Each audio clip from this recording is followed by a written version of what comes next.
every now and then there's a story in the NFL that comes along, and I don't understand it. And this year's 2025 version of it, I don't get it, is anything to do with Matthew Stafford and the Rams.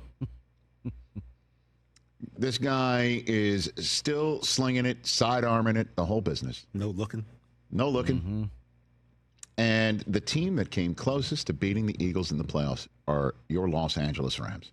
In the snow, after Saquon torched him twice again and is slapping his helmet, running in to essentially ice the game. And the Rams damn near pulled it off. Yep.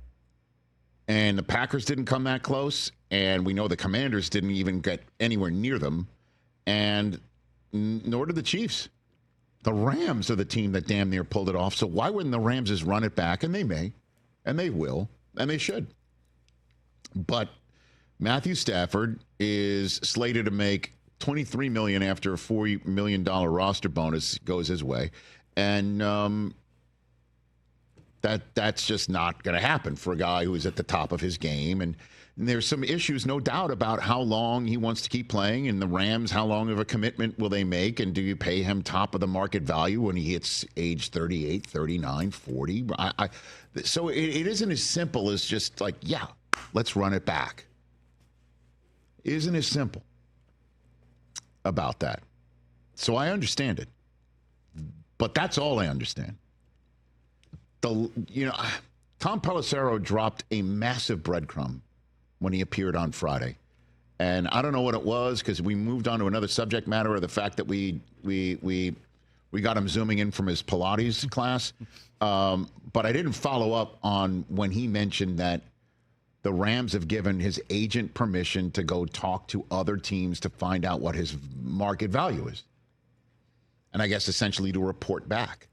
And Ian Rappaport chimed in on social over the weekend, echoing reporting from Tom that the Rams have given permission to Stafford's agent to speak with other teams about his value. This is not a trade request, is what he wrote. Instead, the Rams and Stafford can gain a better understanding of his value outside the team, potentially making it easier to get a contract done, and that remains the hope that outside help can assist in gauging the market and seeing his value, and that this results in his return to Los Angeles. And that I don't understand, because when you're asking other teams to help you out, other teams are going to be like, yeah, no.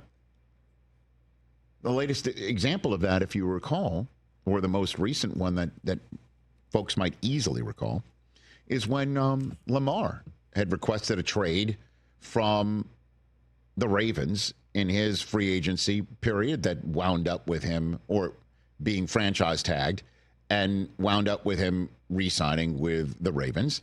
And part of the reason why potentially he didn't get any bites was because why would any team go ahead and figure out for the Ravens what Lamar's fair market value is, when they were just going to use that information to re-sign him anyway? So why would teams willingly do that unless they've been given an impression that this could wind up with Stafford coming to them if they hit a certain number? And if outside help is being used to gauge interest, why wouldn't somebody just inflate the cost? Yeah, we'll give you this much. Right. Knowing that it would stick the Rams. It's like your auction fantasy draft, TJ. You just gotta, you don't want them, but your buddy wants them, so let's just pump up the cost a little bit. And the fact that he's not requesting a trade, but he's getting all the trimmings of a trade request. How does this work? Like, I don't kind of get it. It doesn't make any sense. Feels like this should be tampering, right? It's not. If they've given him permission, go find out what your value is, report back to us, so at least we can have a better understanding of what to give you. And then the fact that this could wind up with the Rams being put in the same mosh pit as the Raiders and the Jets and the Giants and whoever else might be interested in finding who the next quarterback is.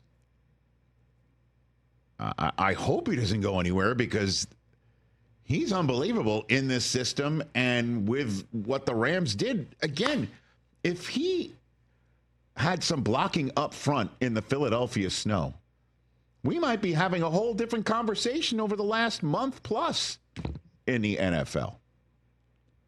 So, headline, I don't get it. We'll talk about it with Breer and Mayock as well. I know Mayock is interested in talking about this. He was texting me over the weekend about what we wanted to talk about in this weekly segment with him. And I don't kind of get, like, why would other teams be helpful to the Rams? Why would they do that? Unless they really think they can get Stafford. Yeah, unless they really want him. It depends. Well, who wouldn't want him? Why wouldn't the Steelers? That would fix everything. Let's go and draft another guy. Let's draft another guy, and let's have Matthew Stafford come. But I turn to you, sir, my Pennsylvania friend. Yes.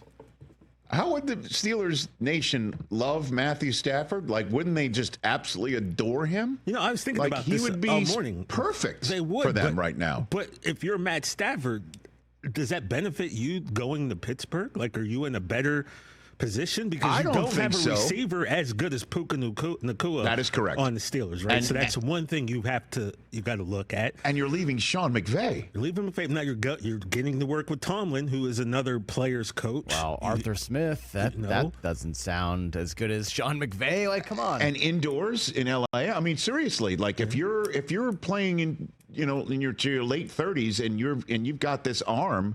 And do you want to deal? You want to deal with snow? I mean, I just saw how he was dealing with snow pretty well. But having lived in both places, like living where they're living now, maybe they're meant to the mountains, and I don't know. But like you said, being an older quarterback with the weather, do you really want to go play in snow? Like, Vegas should be calling. But he wants the Rams to say what? You know what I mean? Like, the Rams say what? We'll flip you a conditional third. We'll give Matt, 120 over 3, and we'll get Devontae Adams back. Do you think Lions fans feel that they'd have a better chance winning with Stafford with this group of receivers in this roster than Goff? Not that this could happen. That's just Stafford didn't even win a playoff game or won a playoff game with Megatron. The whole thing is that if I'm Stafford, I'd want to finish here. Yeah, if I'm the Rams, I want Stafford here because the next step is not apparent just yet. So, but do you want to spend $50 million on a 38-year-old with the back and arm shoulder issues? These are questions that are definitely difficult to answer. Yeah, but there's enough there where I don't know if there's any smoke here. Catch the Rich Eisen Show every single day on the Roku channel, 12 to 3 Eastern, for free.